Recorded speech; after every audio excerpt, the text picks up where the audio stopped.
California in Mar Vista. I hope everyone is being safe and careful, and obeying the rules so that we can get this thing over with as fast as possible. It's kind of crazy here right now. It's just beyond imagination that this would happen. Let me get you guys. Okay, so I see I have a 15-second delay. Anyway, I'm glad to do this with you all. It's just an incredible time, and fortunately, about a month ago, I decided that I always had a tiny little home studio, and I decided to upgrade it a little bit. So I bought some of the ATC 50s, and let me get out of the way so you can see them. I have a 15-second time delay on my video, so it's kind of hard to. And then I decided to make it a surround system, and just as that happened, all this happened. So as it turns out, some of the projects that I had booked coming up want to continue. So I'm going to be mixing at home. Just a happenstance the way that worked. Anyway, there's a lot of questions here. So I'm just going to start going down the list. I have one. The first one is from the Bobby Music. It says, "Hi, Alan. Love your work. Thank you very much. What's your typical surround miking technique?" I work with, I pretty much use the traditional Decker tree environment. So I have a left and a center and a right, and then wides and surrounds. But recently what I've been doing, because of immersive audio, I've been experimenting with different ways to record the ambience. And I just did this big video game, Star Wars Fallen Order, and we wanted to see what would happen if we recorded it in a way that would let us decode it into ambisonics. So we use this thing called the Ambio Cube, which is basically a 9 mic, 1, 2, 3, 4, 5, 6, 7, 8, 9 mic setup with an LCR, surround left, surround right, in a cube at 6 feet, and then a quad at 12 feet. And it sounded amazing. So now what I've started to do is use sort of a modified version of that for my more ambient microphones. So I went away from just having super high mics and stuff like that to something a little bit more structured on where I put them. And I just use that on Milan, and it sounds great. So my typical surround miking is basically the different heights. We have the high ambience, which at this point is about 12 feet in most rooms, and then the Decker tree height. In addition to that, then we have sort of the mid-distance height, which is the violin, the string overalls, a singular violin mic, viola mic, cello, bass, and then overhead woodwinds, an overall brass, overall horns. And then, of course, we have spot miking. And then the goal always for me is to start with sort of the Decca height, add the mids, add the ambience, and use as minimal spot miking as possible, unless there's a specific reason in the score where they want that particular sound. So I keep it, I always record it because I want to have the options. But for me, I like a little bit more of that sweeter sort of, sound where, it hits the reverb better, where it's just a bigger room sound. The imaging is better. It's just my favorite way to work. Sam, I remember you. We met at RC in 2014. And the question that people like to ask a lot is that when mixing sampled violas, it's a different question. When mixing sampled violas, how do you keep the boxy resonant frequencies in the low register between 500 and 700 out of them without destroying the body? It's a very difficult problem. And usually, if it really is a resonance that's sitting on one note, then it's because it's created by the room. Whereas if it's a body resonance, it's going to pop up on certain wolf tones and stuff like that. I'll find the exact spot that it's at, and I might for that, because I like the way that the solo function in the Massenburg works. It helps me find it really quick. And I also find that when I use something that has an RTA, like the Fab filter, which also works really well, and I'm not listening, I tend to just go for the largest peak and pull that down. And I prefer, because sometimes it's not the resonant frequency, it's could be a harmonic of it or an artifact of it. So I'll find the thing that I think needs to be removed, and I'll just remove it. And then if I'm losing body, you can get some of that body back with a plugin. There's, you could use the max bass, the Waves max bass, or some of these more low frequency enhanced plugins or just a good EQ with a nice wide bandwidth, low frequency, a small boost, a 4-cell or a Pultec or anything like that. Now that I've removed that frequency, then the remaining frequencies, which are much more, harmonically valuable, I can then raise those up to get back some of the body. Hi, Sam Lowe. Can you please explain your box reverb array routing for the Bricastes and how to make use of the width of the array in a surround space? This is a big question. I'll try to do it quickly. My entire orchestral sound goes down to an aux, whether I'm working in 5.1 or 7.1 or even in Atmos, I go down to an aux. And from the aux, I create a single send, and then that is routed to 3 different reverb send auxes. And then on those reverb sends, I send to 3 different reverbs. And the Bricasti one, now I have an LCR, left surround, right surround, send into my Bricasti environment. So now I'm using 3 Bricastis. I'm just keeping it to 5.1. You can multiply it out for 7.1. I'm using 3 Bricastis, 1 for the front, left, right, 1 in mono for the front center, and 1 for the rears, left, right. And I basically use some variants of the same sound. I might vary it a little bit for the surround. So I say I'm using large hall. I might use large and deep hall for the back. And I'm basically creating a surround reverb using 3 stereo reverbs. And then how to make use of the width of the array. I think that explains that. But that's a bigger question. And, it's in there in some of the video content that's up online, or I'm happy to answer additional questions about that. What made you choose ribbon mics? Angelo, on the Decca tree when recording the Pirates score, wouldn't figure eights negate the idea behind Decca? No, they don't. And yes, they do a little bit. It's the tree happened to be pretty low, so I was getting a pretty good shot. But if you noticed on that picture, at the same time I had spaced omnis behind it with M50s. So I did have a choice of what to do. And the Decca tree in that became almost more of the feature mics than it became the main sound. The reason I chose it was, it was early on in the life of the ribbon mics with Royer. We had just taken those modified gold 122Vs and sort of made them for me. Those were actually the prototypes that Royer had made for themselves to build the 122, the FET version. But I used them and I liked them. There was a certain character about them, a certain way that they sounded in an orchestral setting. And I wanted to try to use them on different things. And fortunately, with Hans, he's never, or most of the composers I work with, they never complain about me trying different things. I just always have an option of if it doesn't work. And in that case, it worked really well because that score needed to be a very immediate sound. It was a big blend of the samples and the live stuff. So the Royers actually worked as really good glue to get from the samples to the orchestra. And the spaced omnis, the reason I decided to record it using spaced omnis as opposed to a traditional omni Decca tree was I knew that I was going to use a lot of the samples on that score because that was the sound of that score. We had established that already. And I wanted to use the live orchestra almost as a reverb around it. So I wanted a little bit more space, a little bit more distance from it as my main sound. So it was an experiment. On every movie I do, I experiment with something. There's always going to be a microphone up that is something I haven't done before, just to see what works and what doesn't. Like, for example, the Ambio Cube was a total experiment. That worked.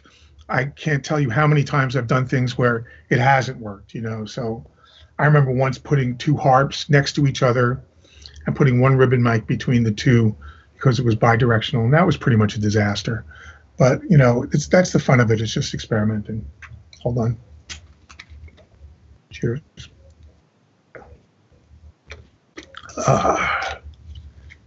All right, let's see.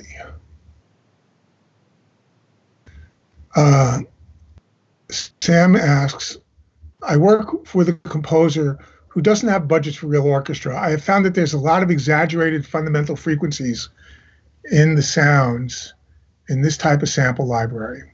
Yeah, that's right. I would suggest trying, download and try the Sound Theory Golfos because what it's basically doing is it's 100 times a second. It's looking at the frequency range of the sound, and it's looking for resonances. And then it's I'll show it to you. Well, just look it up. Sound Theory Gulfoss, Gulfoss. And if you put that on the sounds first, what I would suggest you do, if you're working in Pro Tools, is listen to it, find a setting that you like, and then commit or freeze the sound up to the Gulfoss, because it is pretty DSP intensive. But that I found is really a good tool for dealing with a lot of the resonant frequencies. Hold on, what is this? Yeah. I want to see if there's any live chatting going on. I don't see any yet. So anyway, so try that. There's another one that does something similar. It's made by OEK Sound. It's called Soothe, and that used to be Soothe 2, which the old Soothe was just sort of a high frequency, an intelligent high frequency attenuator that really just focused on the highs. But the new one they did, you can pretty much tune it to any frequency range you want. So between that and then a little bit of really gentle EQing, you can really just take out 1 or 2 dB of certain frequency areas that are bugging you. 280, I always find 2.5K with samples is a big frequency for me. There's a lot of harshness in the violins at 2.5K. Basically, for some reason, when a good recording comes out of a sampler, it tends to be aggressive in that frequency range. And then like in the 120s. I find, so sometimes I just use like a fab filter and create 5 little dots and find the places with just a little bit of, I boost it and I find an unpleasant spot, and I'll just pull that down a couple of dB, not enough to really change the nature of the sound, but just to more control it. And sometimes I even do that on a live orchestra. If I get a recording from a room, maybe an Eastern European recording that European recording that isn't one of the better recordings, and the room has a lot of kind of like resonant kind of honkiness to it, or woompiness to it. Woompiness, I mean, like, I'll just find those frequencies and start carving them out a little bit, not that much, and then I might use the Gulfoss after that, and then, it gives me a shot. But with samples, it definitely helps. I don't know if that answered that or not. Remy Martin, I love your brandy. Hey, Alan, how would you approach mixing for an action style cue that has hybrid elements, synth guitars, etc., alongside of orchestra? Great question. Well, the thing that I'm definitely going to do first is listen to the mock-up. Let me close my door. There's noise outside.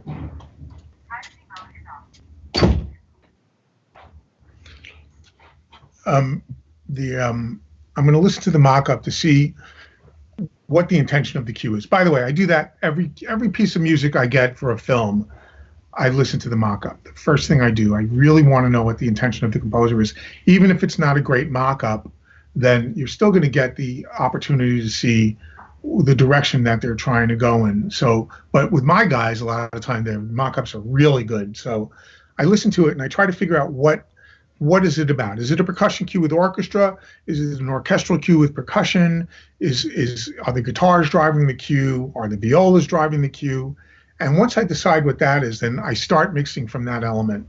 So if it's really a percussive cue, I'm going to really work on getting the percussion sound the way I want it, detailing it, getting it powerful, getting it to really, speak, and then start working in the other elements. It's sort of like, if you were to think of it as a pop track, it's like, what is my lead vocal? Is my lead vocal the orchestra? Is my lead vocal the guitars? I mean, my lead vocal in my world is always dialogue, but instrumentally speaking. And so I approach it from that side. And then on hybrid cues, I find that, a lot of times that some of the production elements that they do have a lot of reverb on it and stuff. So I'm very careful not to add too much reverb onto things. Before I add reverb, I listen to it in context. And then I decide, is this reverb really necessary? Sometimes you can and I've done this a million times, you create a percussion sound and it sounds amazing with this big, huge reverb on it. And then you put it into the track and you can't really hear the reverb because of everything else. And B, now I can't hear everything else because of the muddle that's made by the reverb. So I'm very careful as to what reverb I do. I always like to start from a little bit less and then come up to where I want. But what I usually end up doing is I get the reverb to where I think it's good, and then I back it off. I have a thing that I've said for years, the 20% rule. Almost every time I make a sound in a vacuum, like if I'm just listening to a guitar or if I'm just listening to that, and I get a reverb setting I like, when I put it into the track, I end up probably bringing that reverb down 20%. Except for this one particular Russian client I'm working with now who just loves reverb, so I'm boosting it up like crazy. Did I answer that? And then, it's really, do they want to balance together? Is it really hybrid, or is it orchestrally? Is it orchestral with hybrid elements? And whatever is the dominant factor. And then, of course, I watch it with the scene. I listen to it with dialogue, and, I make sure that it's playing, well through the whole thing. Okay, Luis, hold on.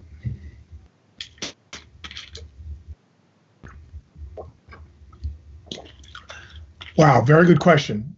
Hi, Alan. Could you please give us some tips for better translation of our mixes from our studios to the film mixing stages?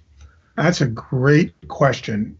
And what I always try to do, if I have the opportunity, is go listen in the beginning of a project to a couple of mixes on the stage. If I know the dubbing mixer and I have that opportunity, I go and listen, and I see sort of where the low end is sitting on the stage, how the horns are, how aggressive is the mid-range, the upper mid-range from the horns and stuff like that.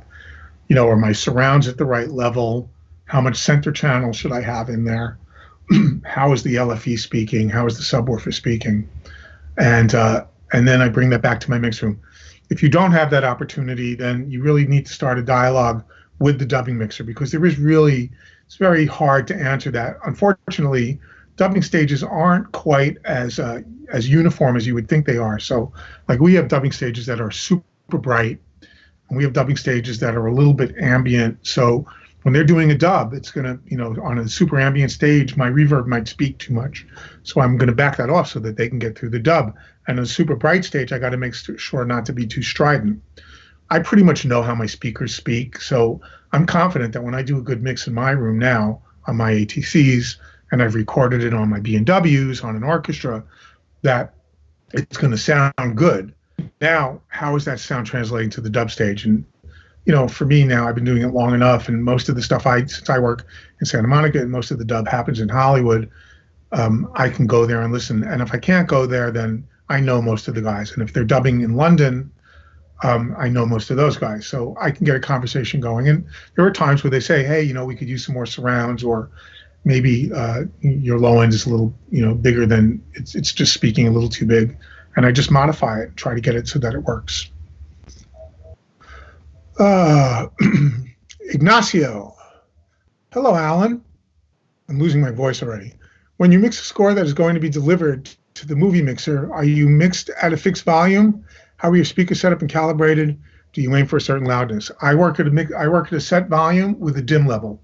So I either work at, it's not really 85. I'm not exactly sure what it is, and then 10 dB dim down for there. So I'm not changing my volume very much. Every now and then when it gets late and I want to really feel the low end, I'll crank it up. But I do set my volume, and my speakers are set up in the world of Atmos. It used to be in 5.1, you would set up the fronts at 85, the backs at 82, and the subwoofer at 89. That doesn't really, those rules don't really apply anymore. So my speakers are equally set up now at the same operating level all around. And the subwoofer, again, is always a compromise, because the subwoofer, the way the room, I have a very small mix room.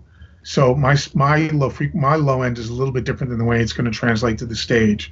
So what I do is I just basically have kind of a set level that I want to set the LFE, which is about 6 dB lower than everything else. And then once I do that in a setup, and I've only had to do this once, then I actually set the volume of the subwoofers to the volume that I want to mix to.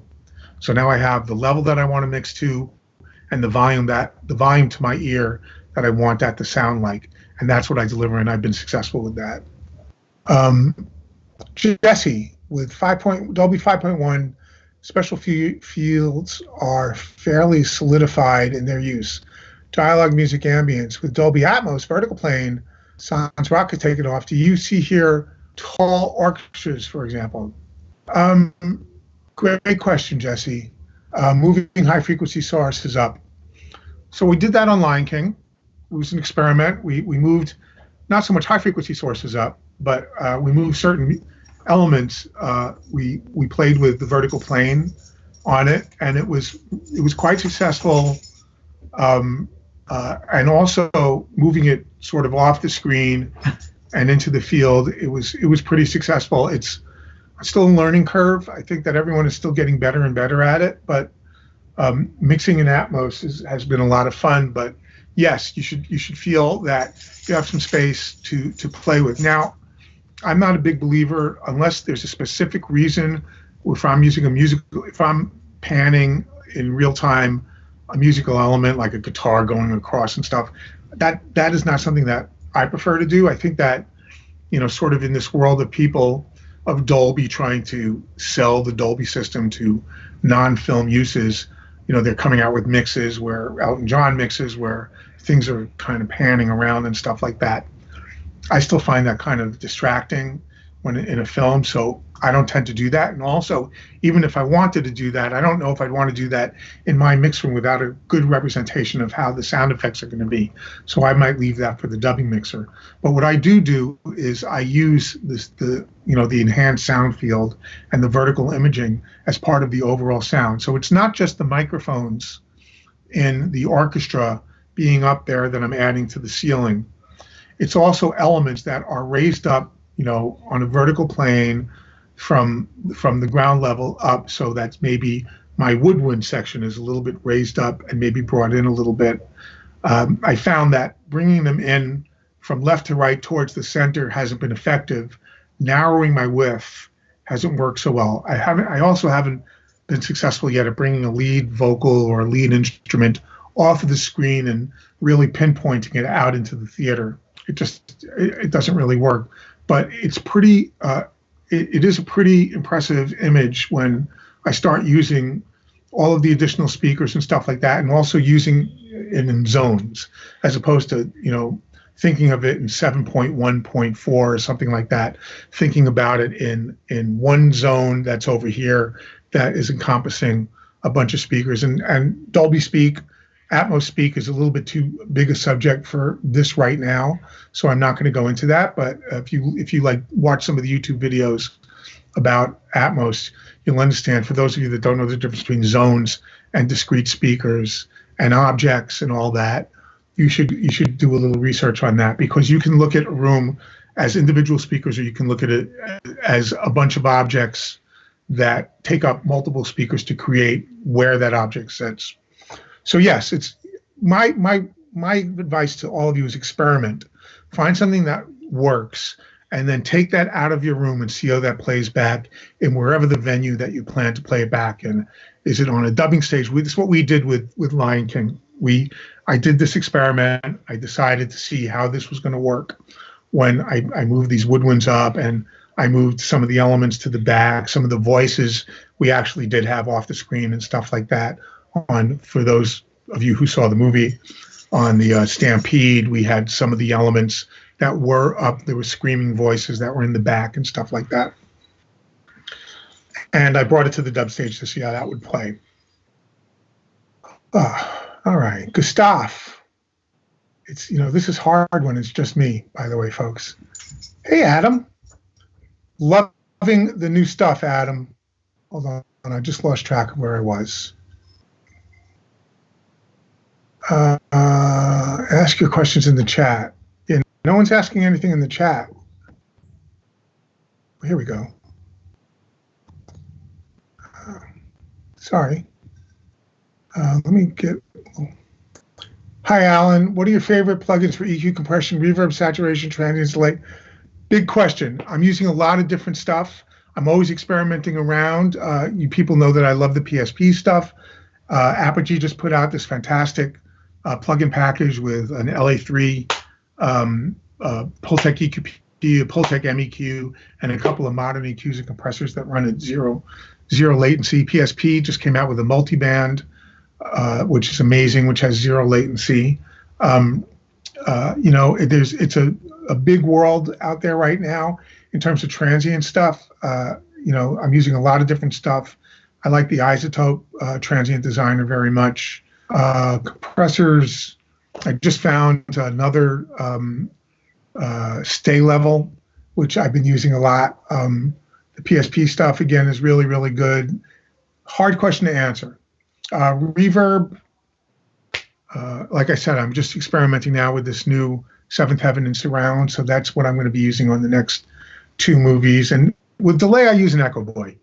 I pretty much never change that, except on the orchestra. Sometimes I like to put a little bit on slow, sustained string orchestra and brass.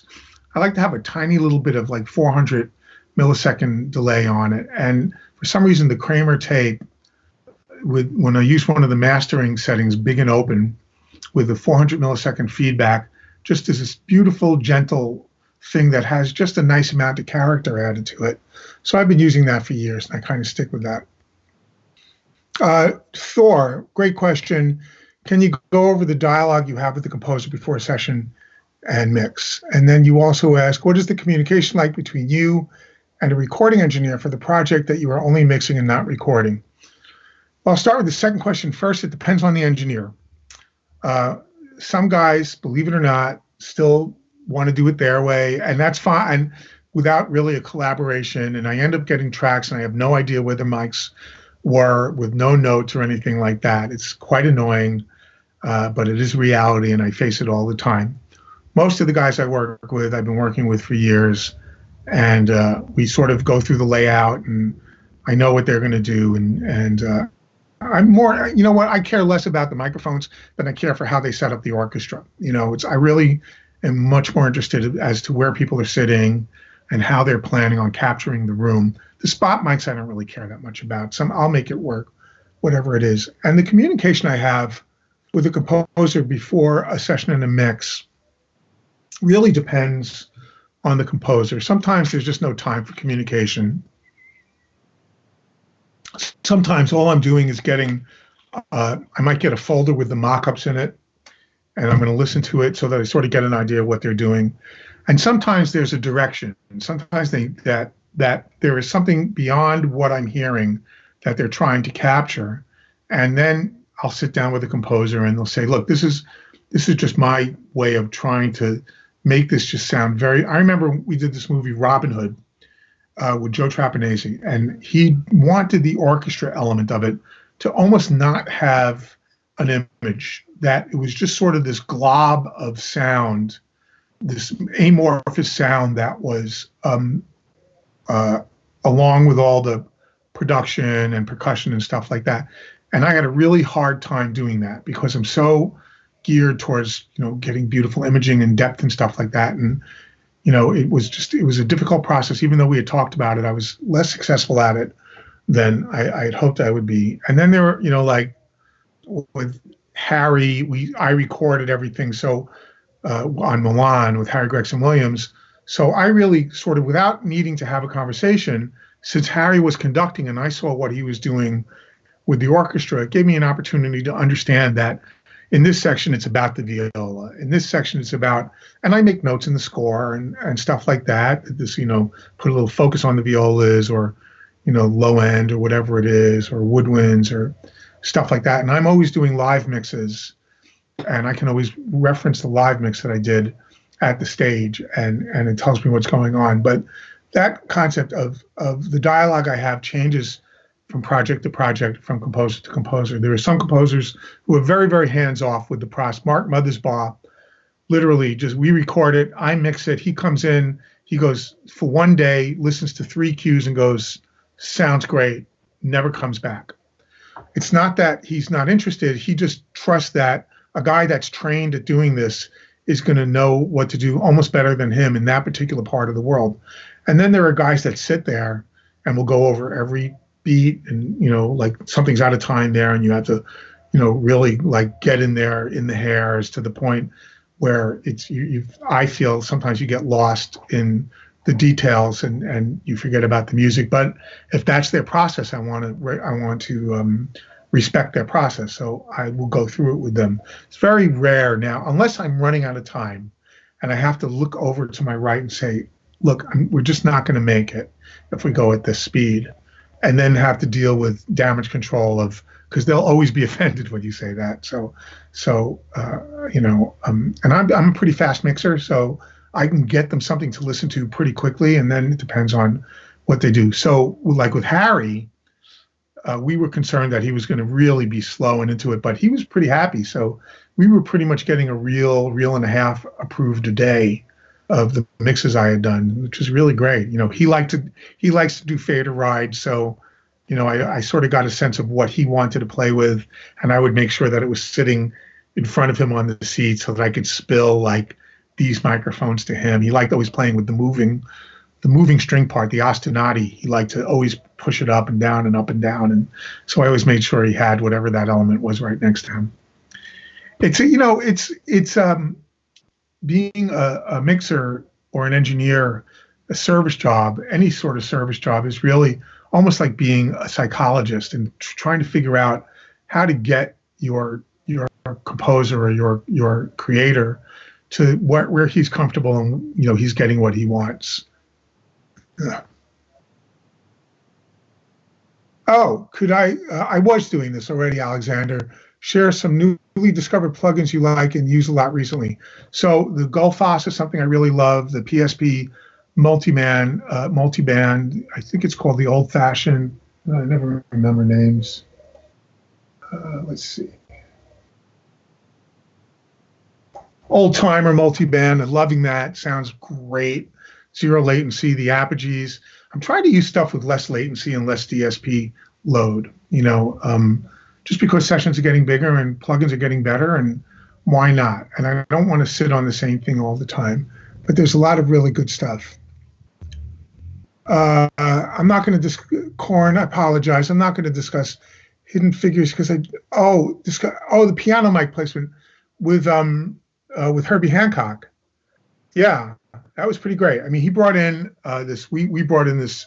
He has his own Fazioli piano that comes to sessions with him, and I had never worked with him before. I had met him a couple of times, but I'd never worked with him, and so I actually put up this setup that I had done on a really weird movie called Get Rich or Die Trying, about 10 years before, that had worked really, really well, which was a couple of MKH 800s about 6 feet away from the piano, and then a couple of C12s sitting much closer in, not quite pop music style, but sort of orchestral, sitting along the lid.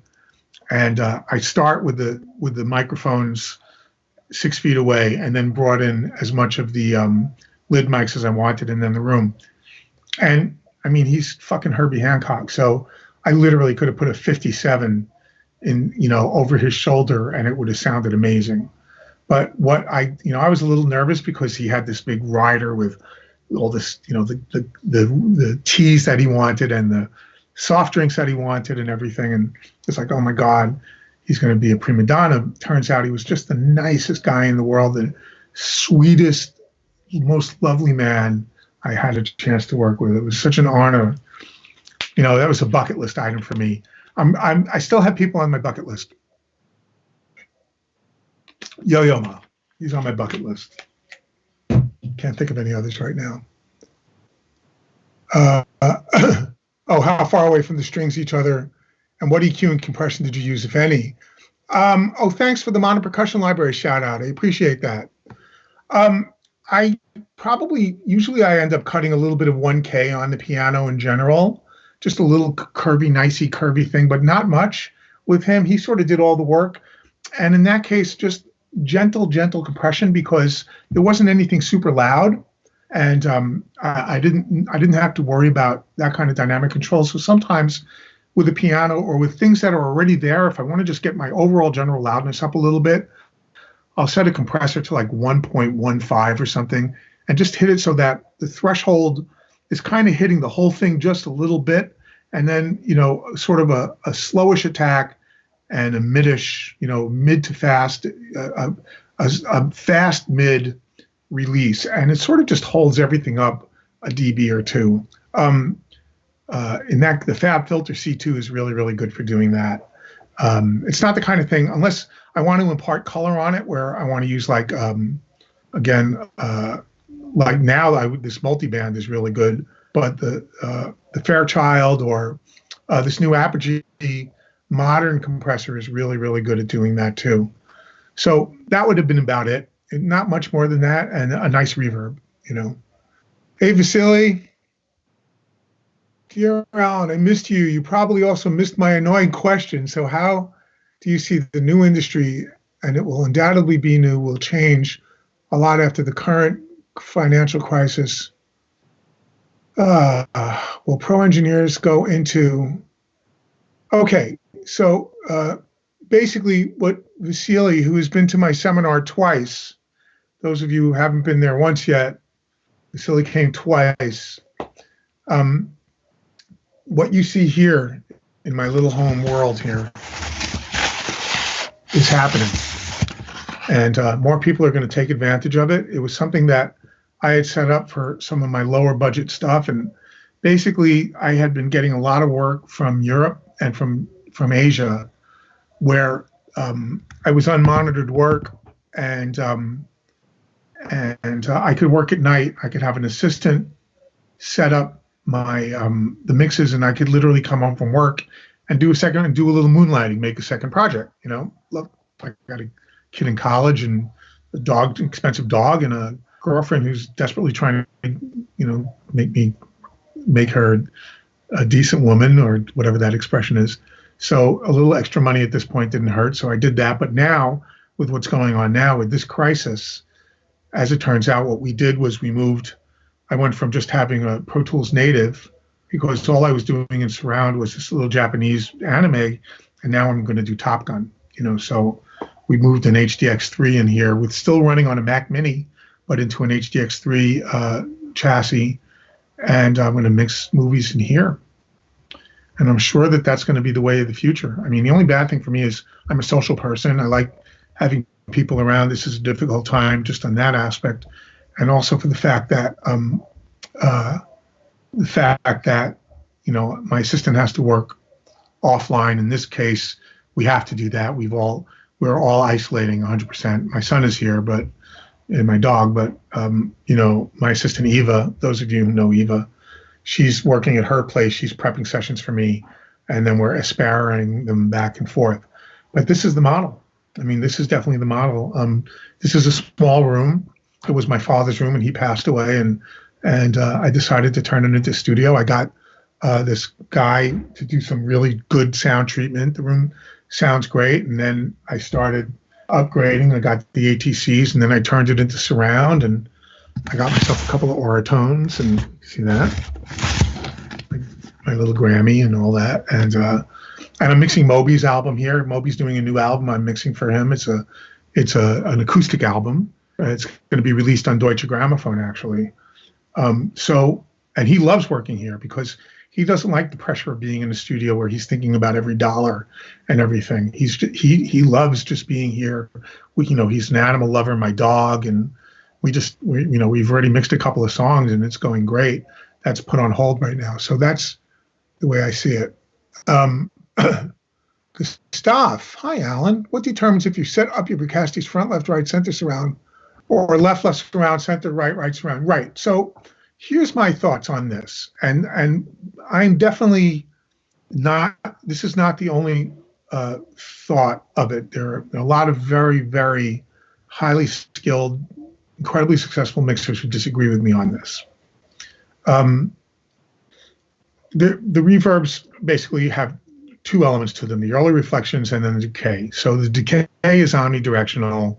You stick in a sound anywhere on the left and right, and the decay comes back at you left and right, but the early reflections are very directional. So when I take a box reverb and I pan it left front, left surround, center surround, right surround, I completely lose the imaging that I get from the early reflections in it. So I found for me that it was a more convincing image when I had one reverb for the front, one reverb for the rear, and one reverb for the center. I also found for me that when I crashed that down to stereo, it sounded absolutely fine. Whereas whenever I crashed down the left front, left surround, right front, right surround style of reverbs to stereo, that I always had a weird sort of mononess about it. So for me, that's what works. There are times where I will set up a reverb as an effect that is set up left front, left surround. But my traditional reverb setup, the way I like to do it, is stereo front, stereo rear, mono center. And even sometimes I don't use the mono center.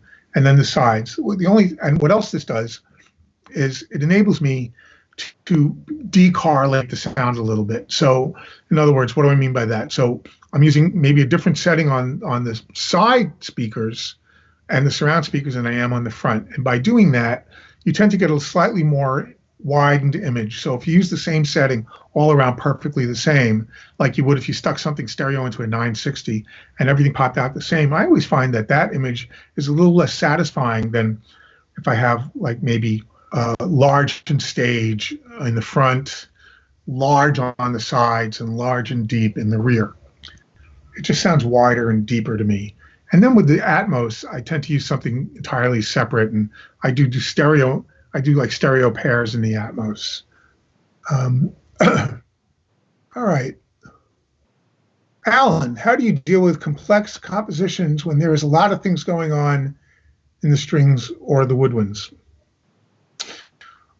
Is a great question, and it depends on the composer, because the composers who there are two types of composers who write complex orchestral arrangements: those that know how to write complex orchestral arrangements, and those that don't know how to write complex orchestral arrangements. And the ones that do know how to do it, there isn't really that much to do, because all the voicing and voice leading and the melodic content sort of already takes care of itself. And all I'm really trying to do at that point is just enhance maybe whatever the moment is, a tiny bit more of this melody, or maybe there needs to be a little bit more movement underneath it, but it's not that complicated. And then those that are not as traditionally or classically trained, who like that complexity, it's really, you've got to work hard. It's a lot of work. And sometimes I do it with frequency stuff, where I might carve out in the frequency range on certain instruments room to get some part from, let's say that the violas have this thing, and there's just a block of sound underneath it. I might clean up a little bit around this 500 range or 800 range to be able to get that through. So I think vertically, I think horizontally, I think, like what is the most important thing, and I'll push that up, and I'll compromise the things that, although they might be busy, aren't as important, a couple of dB. So, and these are shades. I mean, these are like, different shades of gray and black and charcoal, so you could do a lot with a 1 or 2 dB. I mean, you really can do a lot with a 2 dB level difference. So I do that, and then it's all the accompaniment and everything. It's just really on a piece-by-piece basis. And when things are very dense and maybe not as orchestrated or arranged as artfully as others, you just got to sort of pick your battles and hope that you're making decisions that at the end of the day, the guy who wrote it are going to be happy with. And you got a shot, if you have to work. Usually I get it wrong at first, and then once I figure out what they're looking for, then I never get it wrong again. Like somewhere in Real Run, they're like, no, you're missing the point. This is really what it's about. And I go, okay, so now I know what that's about. So that's what I do with that. Hi, Bischoff. Hi, Andreas. All right. I see. Hey, ho. Okay, here we go. Popcorn at the ready. My girlfriend's a popcorn addict. So when this whole thing started, I went on Amazon and I bought a case of popcorn so that in case there was no popcorn to be bought in the stores, we would have a 3-month supply. That's the kind of boyfriend I am. If you only had 4 mics to record a full orchestra, two Omni and 2 wide cardioid, how and where would you set them up? A, B, Omni, and left-right strings if it's a string orchestra. If it was an orchestra with brass and woodwinds, I would probably go A, B, omni, and then have the left and right on the other side of the strings in front of the brass and woodwinds world, and just blend that in as little as possible. Laurent, how are you, my friend? Where's Laurent? We need Laurent and Laurent. I can't even say those words anymore. How fortuitous. Greetings from Ireland. Big thanks to Victor and all the mixed for the opportunities. Hi, Ireland. I hope you're doing okay. Fabrizio, I hope you're staying safe. Stay safe, everyone. Just stay as safe as you can. Let's get through this thing. This is really awful. Avi, thanks for your time. Do you use reference tracks when mixing a score? If yes, what do you look for in a reference? Can you please elaborate on what makes a good mix? If by a reference track, if you mean, so the two things that you could mean is a mock-up of what you're about to mix to compare to. Yes, I use that. I'm addicted to that. I make sure for many reasons. One is that sometimes when after they get approvals and then they synth master, if a part gets lost or missing or something has happened in their MIDI setup, it gives me an opportunity by comparing the reference to what the synth master is and then all of the elements to make sure everything is there. And second, as I said before, it sort of tells me what they're really looking for. The other reference I do get is dialogue and effects, and I do always listen with dialogue and effects. I mean, maybe not at full level on action cues, just because I can't. You know, I don't. Usually, by the time I'm mixing, they haven't a final dub on it, so the sound effects aren't clean enough, and they're not as detailed enough. So I really can't. But it gives me the essence of what it is, and like I can't. You know, I'll listen to the gunfire and bombing and all that stuff once or twice, and then I got to turn that off. But certainly with dialogue, on a dialogue scene, I literally treat dialogue like it's a lead vocal, you know, and I leave it up. I literally mix the cue to it. Some of you who were at Mix with the Masters 2 years ago, and I used a cue from Green Book, I think it was Green Book, that to example to show how a mix changes when I did the mix, and then I played the dialogue against the mix and showed how I modified the mix to bring, you know, more of the emotion into it by compromising some of the balances that would normally be maybe the correct, which isn't quite the right word, musical balance to accommodate the dialogue. So the dialogue is the most important thing to me. How do you process a piano? You know, that's processing a piano is really there are times where I'm just using tremendous amount of distortion and harmonics and compression and EQ, and there were times where, like on Hidden Figures, where I left it alone, you know. So it's a hard question to answer. It's not really a one-answer question. How often do you do surgical EQing, cutting off resonances? Every mix, every time, every track.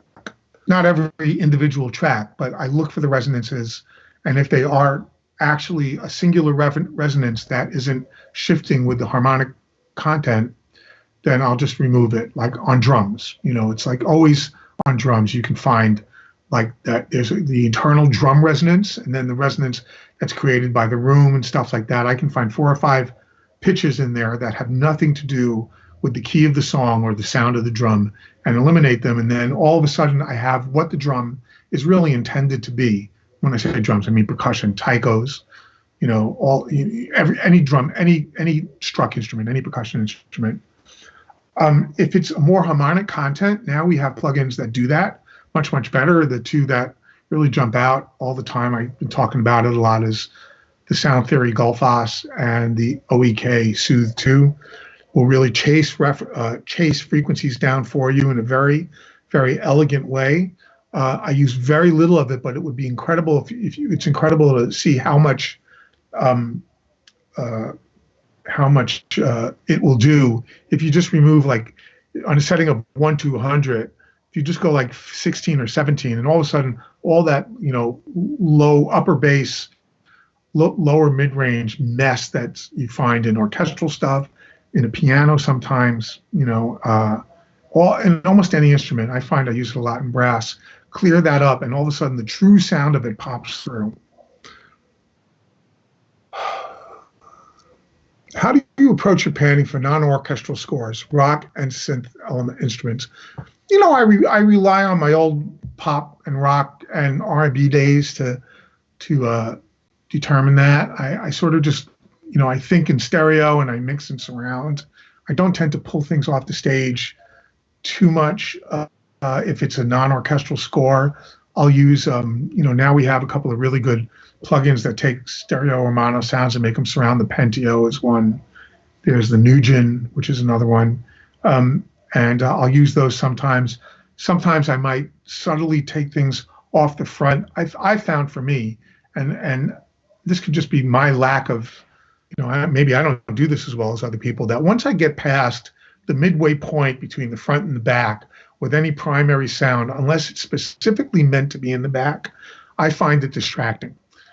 So I'll definitely, if you think about a clock going from, if 12 o'clock is right in front of you and 6 o'clock is right behind you, when I'm working in surround with non-orchestral elements, I'm basically working between 10 and 2. Okay, and then reverbs can take me all the way around, or imaging plugins that are done intelligently. Any suggestions for sampled orchestra? Surgical EQing, finding some good reverb settings,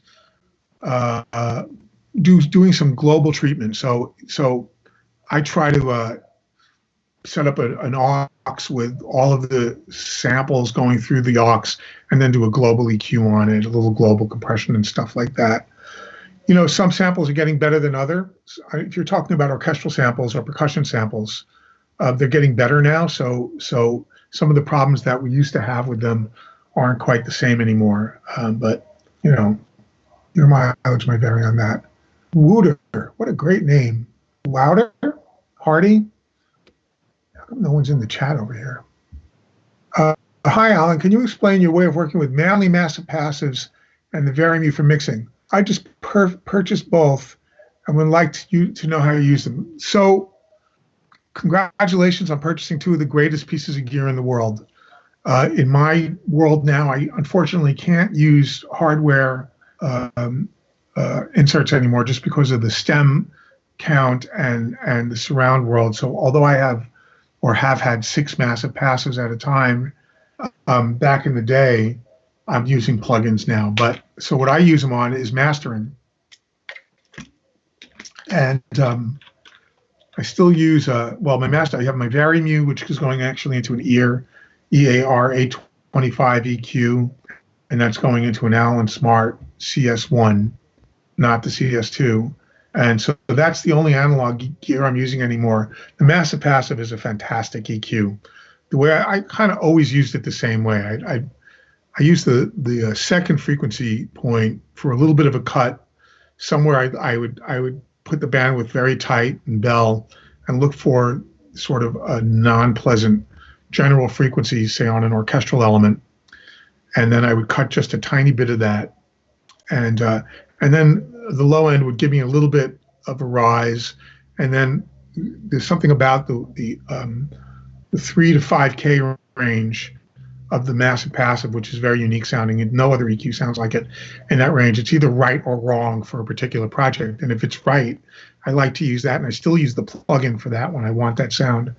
And then the high frequency stuff on it is just beautiful, but you got to be very, very careful. When you use it in shelf, it does a little bit of de-essing, and the de-essing can almost sound like a high frequency attenuation when you're adding more high frequencies. So sometimes I actually use that in bell curve with the widest bandwidth possible, as opposed to using it in shelf. But I don't tend to use that much of that anymore. I found through the years I'm using less high frequency boost on orchestral elements.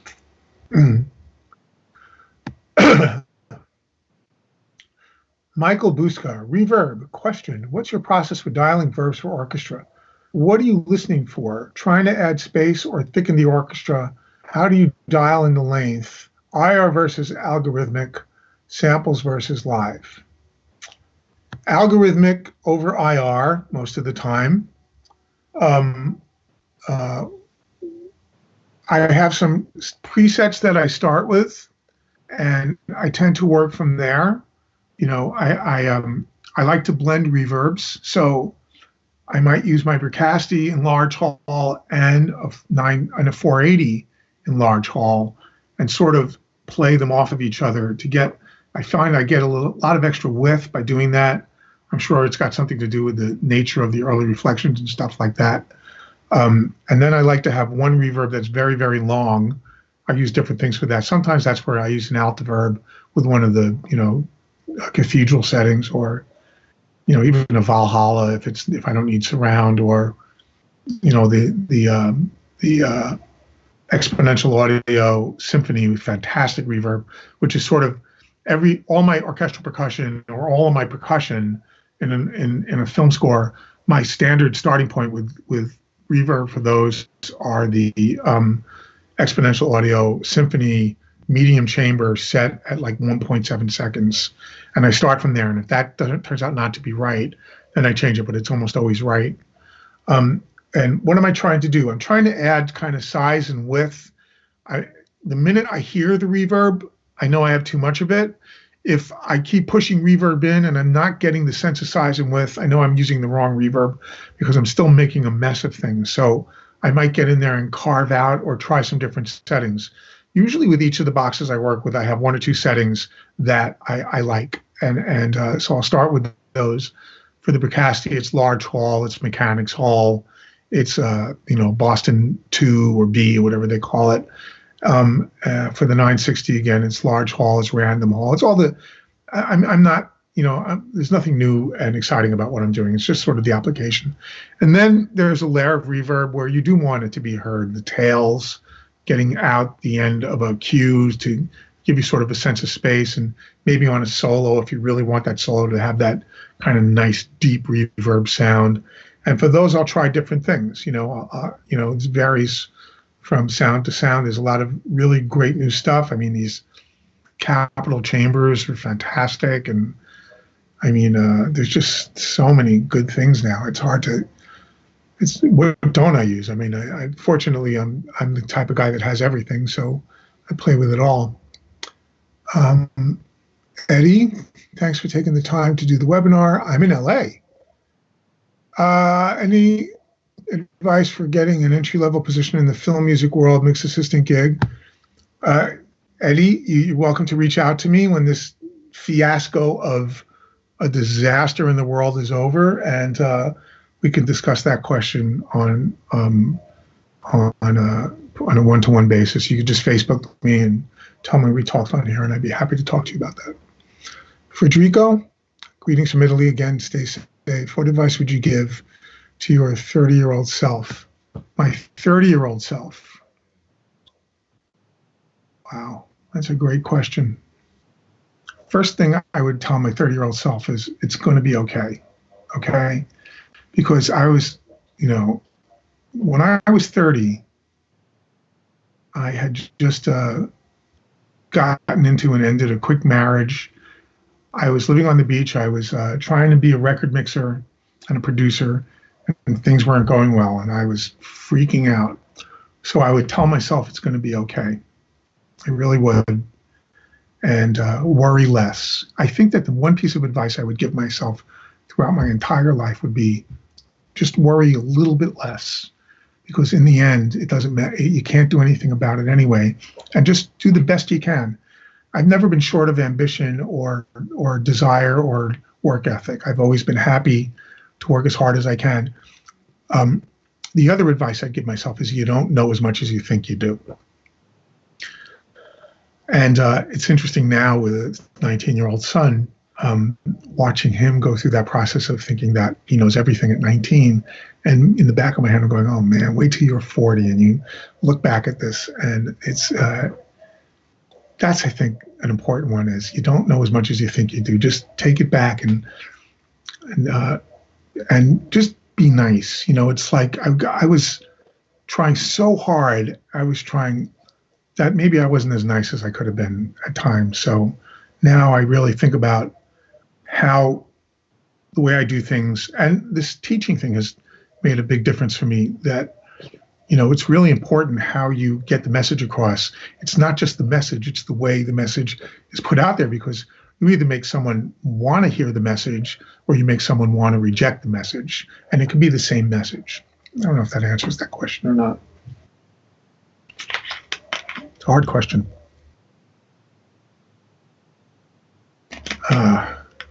I know what I would tell my 14-year-old self. Don't fucking smoke. That's what I tell him. Yeah. And there's no such thing as casual cocaine use. Yeah. Yep. Hey, Alan, in your opinion, how important is it for composers to know how to mix their compositions? Should composers be creating their own reference mixes? Absolutely. Abso-fucking-lutely. One of the most valuable things that Mix with the Masters has done for me is being able to communicate to the composers how to make their reference mixes, their mock-ups sound better. I think the closer you get to what you want, the more you can get that point across, the better chance you have of selling your cue.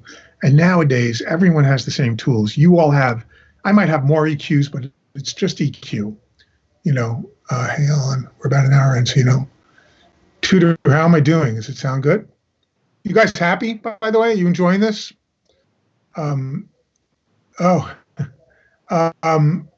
So I say, come to the seminar if you can.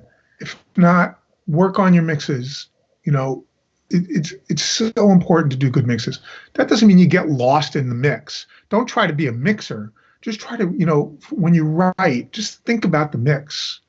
How is this going to sound? When I mix, I think about the composition. When you compose, you can think about the mix. And then when it comes to me, it's like, it's so amazing when I'm not fixing, when what I'm getting is I just did this, I'm going to keep talking about this movie I did with Harry Gregson Williams, because Harry and I used to work together a lot, like for years. And then we had a falling out over schedule. And I didn't work for him for 17 years. And then I did a couple of things for him remotely, which he was very, very happy with. So then he had this big, huge movie, Milan, which was actually supposed to open tomorrow. And it's sad that it's not opening. And that's sad that that's not opening. And he asked me to do it. I helped him build his own mix room because he wanted his own room. So I mixed it in his room. And he's so good at making the stuff sound the way he wants it to sound. So when I get it, all I'm working with, I'm almost already, the painting is painted and I'm kind of lighting it, if that makes any sense at all. I'm just kind of lighting it. I'm just adding depth and width and stuff like that. Really great stuff, and obviously Hans has that quality about him. He's, I don't know where I'd be today if it wasn't for him. And there are some guys, that it's all, Lorne Balfe is someone that it's done pretty much by the time you get your hands on it. And then there are guys that just, they hope that you can bring something to it. And usually I can. I mean, if I know what they want, I can. There are times where I will even go back to them and say, I did this with Harry. I said, this cue is fantastic, but there's no low end. There's just nothing down there. The orchestra's not really down. First he wants to be, what are you talking about? I wrote it. It's got, and then he listens to it. He go, yeah, there's no low end. And so then he'll do a quick synth part or something and send it to me. So, fortunately at this point in the game, I'm able to make suggestions like that. Often I don't have to because everyone is getting really good at this. Fabricio, setting the levels and positions of the instruments, that's a big question and we're running out of time. So I'm going to skip that and just, if you watch some of the videos that I've done and also that the other guys have done, that's a good general question. And I encourage you to do that. So I wish I could answer that for you. Bruno, it looks like you have natural light in your studio, which can be helpful with time management. What's your room? So what's my room dimension? It's a good question. It's like I said, it's my dad's old bedroom. It's tiny. It's a work in progress. We're going to hang the surround speakers. Hey, Joe, you want to say hi to the world for a second? I'll introduce you to my son. Yeah, come here. I'm on Skype. Come say hi. The one advantage of this whole mess is Oh, you're on YouTube. I'm on YouTube. This is my son right here. I think you're Joe. you're a little lagged. Loud. Yeah, that's okay though. Just say hi. Hello. See, they're all saying hi to you. Oh, what's up, guys? We're live on all over the world right now. What's up, world? That was fun.